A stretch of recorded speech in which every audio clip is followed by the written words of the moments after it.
Priča dana. Dok uživamo u blagodatima interneta i minijaturnih, ali super brzih računala, često zaboravljamo kako je sve to počelo. Prvi i za sada jedini Hrvatski muzej računala informatičku povijest čuva od zaborava. U muzej je zavirila Petra Martić. Bilo da se s nostalgijom prisjećate već pomalo zaboravljenih pojmova kao što su ZX Spectrum, Commodore 64 ili Basic, ili ste pak dovoljno mladi da se s njima nikada niste ni susreli, Pick and Poke pravo je mjesto za vas. Riječ je naime o prvom Hrvatskom muzeju računala i pripadajuće tehnologije, otvorenom prije nešto više od 1,5 dana u Rijeci. Kao što to obično biva, dobre priče nastaju zahvaljujući entuzijazmu i trudu pojedinaca, a tako je bilo i ovoga puta. Osnivači i spiritus i movensi ovog jedinstvenog mjesta, Svetozar Nilović i Tomislav Ribičić, godinama su prikupljali stara računala, u početku i ne znajući sasvim točno što će s njima. Priča je konkretnije obrise počela dobivati kada su pred nekoliko godina organizirali prvu izložbu koja je obuhvaćala njihov sav do tada prikupljen materijal. Od izvrsno postičene izložbe do otvaranja muzeja nije prošlo mnogo. I tako je 22. rujna 2007. godine otvoren Pick and Poke. Svetozar Nilović pojašnjava nam značenje ovog vrckastog naziva. Pick and Poke je nekakvom slengu bi bio zaviri, dotakni, tako nekako bi bilo. A bazično su to dvije naredbe u basic jeziku za stari kompjuterima. Onda nam se to kao sviđalo kao nekakav brand i sad taj Pick and Poke je saživio.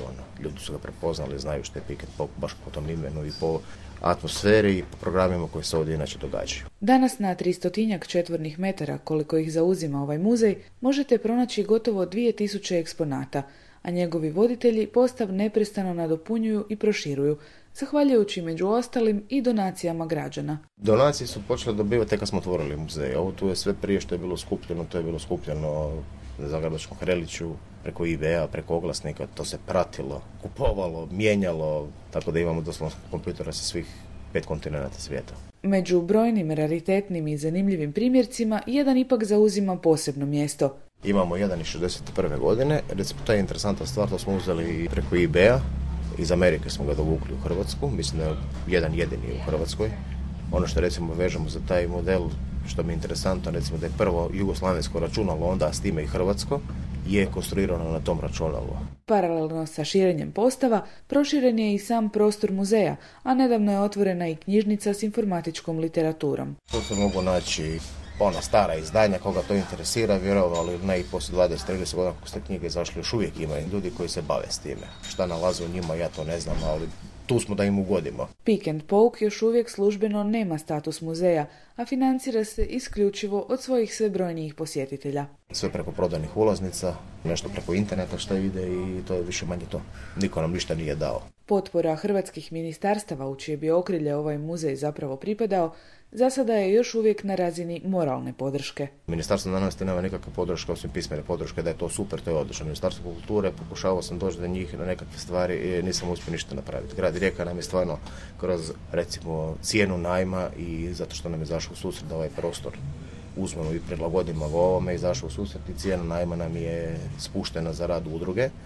Tako da mislim da grad Rijeka može biti s nama ponosan što ima ovakav jedan, ajmo reći, proizvod koji je turistima interesantan, a vide sve u sferu urbanog turizma. A da u Pick and Poke ne nedostaje dobrih ideja i zanimljivih projekata, svjedoči program Pick at Moon ili Ti zaviri na mjesec, koji je upravo u tijeku, a posvećen je 40. obljetnici slijetanja čovjeka na mjesec. Program obuhvaća nebrojeno mnogo događanja od tribina, promocija knjiga, performansa, videoprojekcija, gostovanja, pa do po prvi puta u Hrvatskoj degustacije svemirske hrane. To jest ono što astronauti stvarno jedu dok su gore u svemiru i dok su bili na mjesecu, tako da će vjerojatno biti sladoleda njihovih, jagoda, juhe koje su jeli gore. To je, mislim, po prvi put u Hrvatskoj će se moći probati ovako u velikim količinama i obavezno moram napomenuti da 27. u Pick and Poke dolaze Neil Armstrong i Buzz Aldrin. Na kraju ovog zanimljivog putovanja kroz povijest ne preostaje nam drugo nego Pick and Poke poželjeti još puno dugih i maštovitih godina postojanja, a s obzirom na brzinu razvoja informatičke tehnologije, sigurni smo da im materijala neće nedostajati. Naša internet adresa www.dw-world.de